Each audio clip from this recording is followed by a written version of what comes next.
Uma boa noite, paz do Senhor Jesus, tudo bem? Hoje nós vamos fazer menção do texto bíblico que está em Salmo 52 e vamos lá ver o que o Senhor nos reserva nessa noite. Davi prediz a ruína do ímpio e confia em Deus.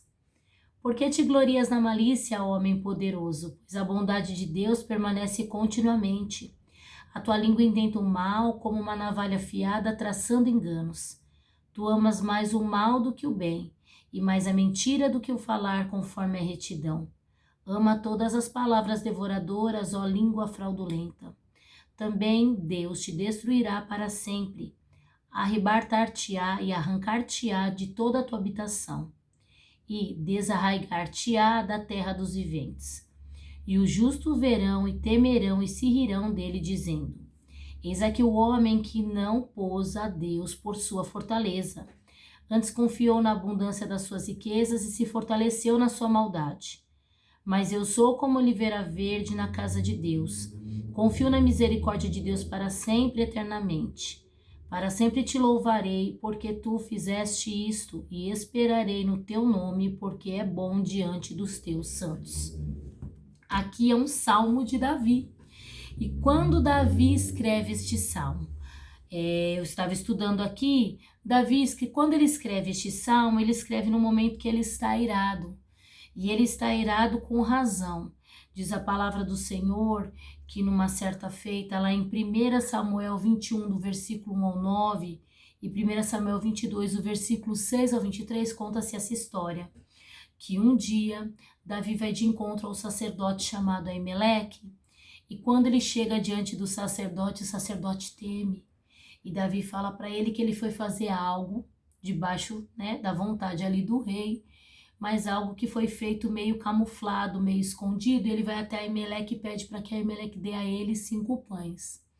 Aimeleque teme, fica desconfiado, pensa que ele está com alguma lança. Ele fala que ele não está com lança nenhuma. E ele pede pães para Aimeleque. Aimeleque era sacerdote e os pães que ele só tinha nas mãos eram o pão da propiciação. Esses pães só eram comidos só pelos sacerdotes, porque era um pão consagrado na casa do Senhor. Mas Aimeleque, vendo a necessidade de uma vida, a necessidade de uma alimentação, ele é como se ele quebrasse a lei daquela época, não de uma forma ruim, mas ele quebra aquela lei de uma forma de dar livramento para uma pessoa que estava com fome para se alimentar. Diz a palavra do Senhor que ali no meio daqueles sacerdotes tem um rapaz chamado Doeg, e ele vê tudo isso. Lá quando a gente chega no capítulo 22 de 1 Samuel, diz a palavra do Senhor que Saul fica sabendo que Davi esteve por ali com seus homens. E Saul, ele pergunta o que aconteceu para os seus criados. Diz a palavra do Senhor no versículo 9 que Doeg, o edomita, que ele era da linhagem de Esaú, ele responde que o filho de Jessé tinha vindo a Nobe, a Aimeleque, e que ele tinha consultado, e que qual consultou ele ao Senhor, e lhe deu mantimento, e lhe deu também a espada de Golias o filisteu. Quando Saul fica sabendo disso, Saul manda chamar Aimeleque. Saul fica muito bravo e responde a Aimeleque ao rei, que ele fez tudo aquilo, mas ele jamais estava contra o rei, Ele sabia que o genro, que era Davi, ele era um homem obediente, e foi por isso que ele socorreu a Davi. Saul não quis saber. Saul mandou que os seus homens virassem e matassem Aimeleque e os seus sacerdotes. Porém, nenhum dos seus homens quis fazer isso. Aí ele vai e pede a Doeg, que é esse homem que é mencionado aqui. Doeg vai e ele arremete contra os sacerdotes e matou naquele dia 85 homens que vestiam a éfode de linho. Então, quando Davi ele escreve esse salmo, é debaixo desse cenário, porque ele viu que Saul estava tão soberbo de si, ele estava tão assim, homem poderoso, tão se achando o chefão, que a sua ruindade, a sua malignidade fez com que ele matasse uma pessoa que trouxe alimentação para ele.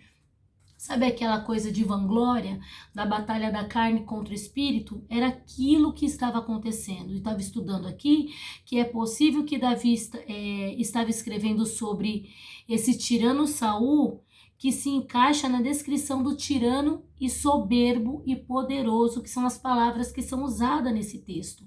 E a perversidade sempre esteve presente nos altos escalões, né? Quem tem mais poder domina, predomina. E quando essa pessoa tem o poder sem ter a devoção ao Senhor, são poderes malignos, né? Porque a gente serve ou a Deus ou a Baal, ou a Jesus ou a Satanás. Então, quando uma pessoa ela tem um cargo, quando ela tem um poder em suas mãos e a sua devoção é prestada ao Senhor, essa pessoa ela é benigna, ela é amável, mas quando essa pessoa não tem uma devoção ao Senhor, ela é soberba, ela é prepotente, ela tem abuso de poder.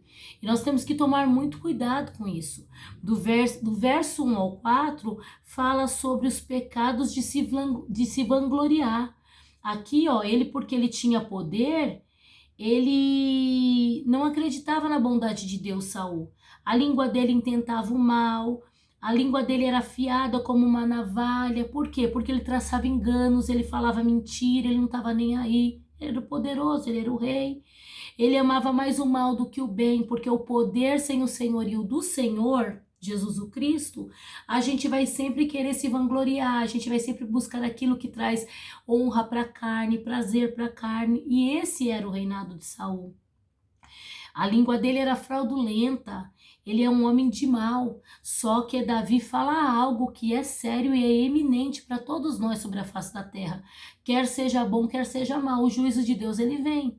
Para aqueles que entregam sementes boas no altar do Senhor, as colheitas são boas.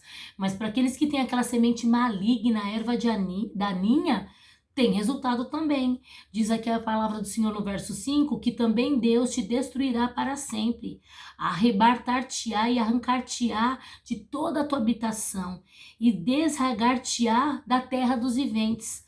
Assim como uma árvore, você já viu como que dá um trabalho uma árvore ser arrancada, ser tirada, ser destruída, ser tombada? Dá trabalho, porque a árvore, muitas vezes quando ela cresce, ela já está frondosa, ela tem raízes profundas, e de repente, dependendo do solo que ela está plantada, para arrancar essa árvore, há um estrago grande. E o barulho também é grande. E muitas vezes a vizinhança sai até para fora para ver.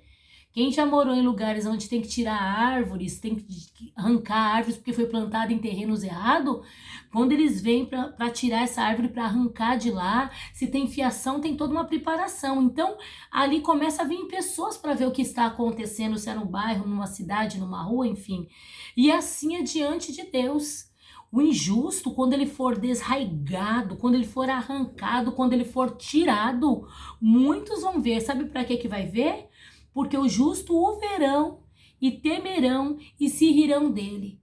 Porque muitas vezes o Senhor permite que a gente vê a colheita do injusto, não para a gente se engrandecer, mas para a gente declarar aqui, como o verso 7 diz: eis que o homem que não pôs em Deus a sua fortaleza, antes confiou na abundância das suas riquezas, se fortaleceu na sua maldade, ele é arrancado, ele é extirpado. Então, se você está vendo alguma injustiça perto de você, se você está passando por alguma injustiça, por alguém que é maior do que você, creia tão somente que aquele que é mau será arrancado, será tirado, será extirpado. E não vai ser pela mão de um outro homem que sabe arrancar muito bem árvores, não. Vai ser pela mão do nosso Deus, porque Deus, ele abomina o mal. Mas para aquele que é servo do Senhor, tem uma recompensa. O verso 8 diz: mas eu quem? Davi, eu sou como oliveira verde na casa de Deus, confio na misericórdia de Deus para sempre, eternamente. E quando ele fala que ele é oliveira verde, ele quer dizer que ele era verdejante. Aquele que é uma oliveira verde na casa do Senhor, aquele que é fiel ao Senhor, ele é verdejante, ele tem bons frutos, ele é belo. quando eu falo de beleza, eu não falo de beleza aqui exterior, não. Eu falo de atitudes de benevolência ao outro. Eu falo de atos de amor, de ser companheiro, de ter compaixão ao próximo. Aquele que é uma oliveira verde, ele é arraigado no Senhor. Irmão, e a oliveira é algo lindo, é algo maravilhoso de se ver e dar frutos. E os seus frutos são de bem. E a oliveira que vive para dar fruto, ela dá fruto por muitos e muitos anos. Ela não é arrancada. Muitas vezes, quando nós somos árvores frondosas, árvores frutíferas no Senhor, nós damos bons frutos, podem até tentar nos arrancar, mas eles não arrancam. Muitas vezes, o que nós sofremos são as pedradas no fruto. Porque o povo aí usa um termo assim, que só se atira pedra em árvore que dá fruto. Eu lembro que quando eu tinha 6 anos de idade, eu morava na Rua Astorga, lá na Vila Guilhermina, no número 1000. E lá no fundo do quintal tinha uma mangueira, uma árvore que dava aquelas mangas pequenininha espada. Ô, irmão, como eu gostava daquilo. E eu lembro que no fundo do quintal tinha um bambu bem grande. E eu era pequena e eu batia naquele galho para aquelas mangas cair. E aí eu formava um monte de manguinhas assim, sentava embaixo do pé e passava a tarde toda chupando manga. Mas eu não queria destruir a árvore, eu só queria o fruto dela. Mas para cair o fruto eu tinha que bater.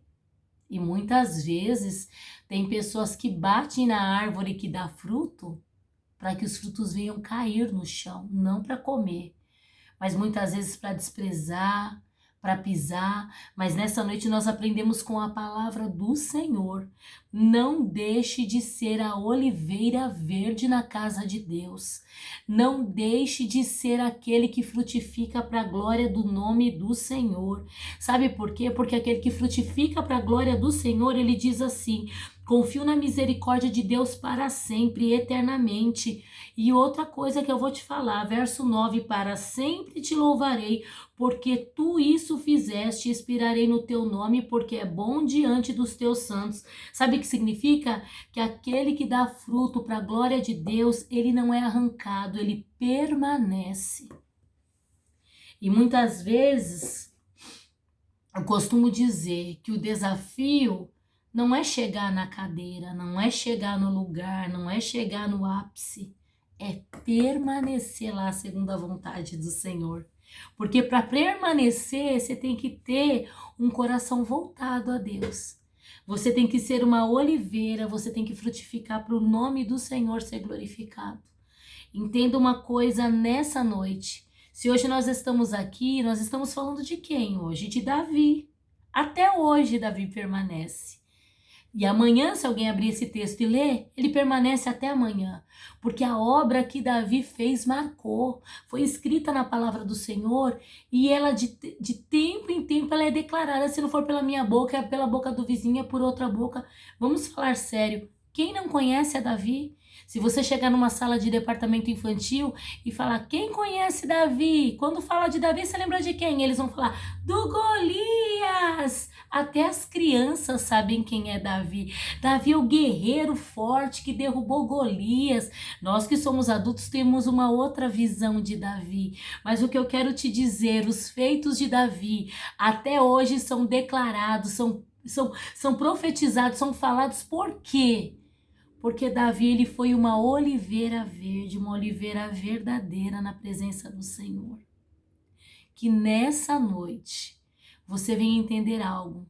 Não deixe de entregar aquilo que o Senhor te falou para entregar, porque o outro não entrega. Não dê aos outros aquilo que os outros fazem com você. Entregue aos outros aquilo que você tem dentro do teu coração. E quando você tem uma vida voltada ao Senhor Jesus e procura cada dia viver essa verdade cristocêntrica que é a palavra do Senhor, você sempre vai procurar mais agradar do que desagradar, mais acertar do que desacertar. Não porque você é bom, não porque eu sou boa, mas porque nós entendemos que nós somos alcançados pela misericórdia do Senhor. Vença o mal com o bem nessa noite. Não deixe de florescer, não deixe de viver por causa dos outros. Ainda que tentem contra vocês, diz a palavra do Senhor, que este homem matou 85 sacerdotes da casa do Senhor, morreram. Mas ele teve a paga dele.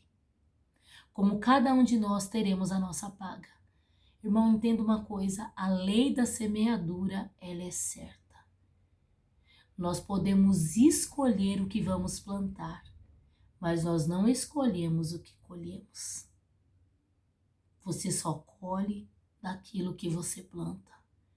E nessa noite, nessa palavra, eu entendo. Plante o bem, sem olhar a quem. Não porque você é bom, mas porque você entende que você foi alcançado pela misericórdia do Senhor, como eu fui alcançada. Que Deus em Cristo te abençoe, que você tenha um bom final de semana e eu te espero para o próximo salmo, em nome de Jesus o Cristo. Fica com Deus e um bom descanso. Proleia, um beijo, Proleia. Deus te abençoe. Boa caminhada em nome de Jesus.